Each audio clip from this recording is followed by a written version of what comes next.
لسر وگرا مالباتین کرد بو هریما عفرین روژاوای کردستان سیاستمدار نویسکار و چالاکوان هفنرینن کدبر اگر لبر گوهرتنا دموغرافی و ناسنامه کردی یا عفرین ده پاریزه و هر پلانک هبه پوش دکه.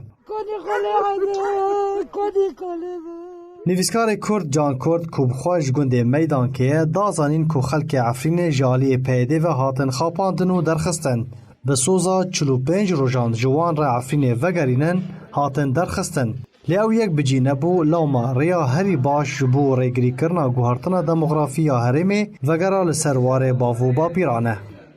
ملت ما هات خوپاندن شخورا پیکنین گوتن امه و درخینن جه گنده و باجارا بو گنده و بومبه نکن و امه پشتی 45 رو وگرن و هنو کاسون خوار گو ها شطوف سرچاوه میکن گو هم 45 رو دین دا ونگرن شر نکن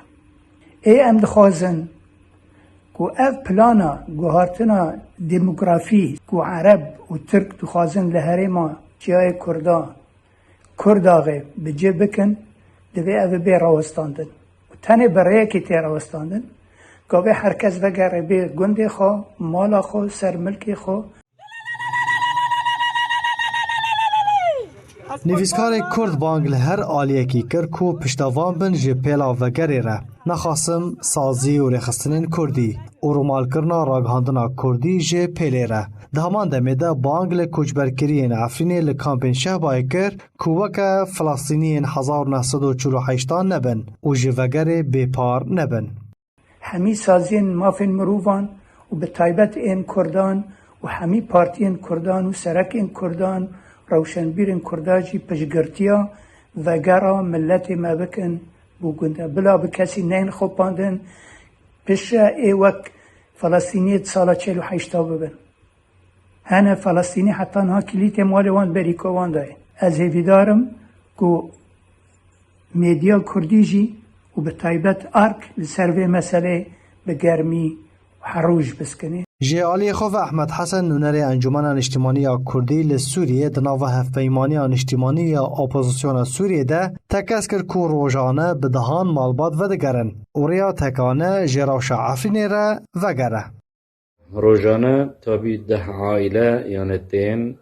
جگلک بنده هاتنه میویدارن هر کسک وگره جواره خو وقت به جواکا کردی دهندر عفرین دا درست ببه و لسر خو بسکنه و وقت بیجن ام لدجی گوهرتنا دموغرافی کنه بن براستی ام بشوایه کی درست و باش بسکن.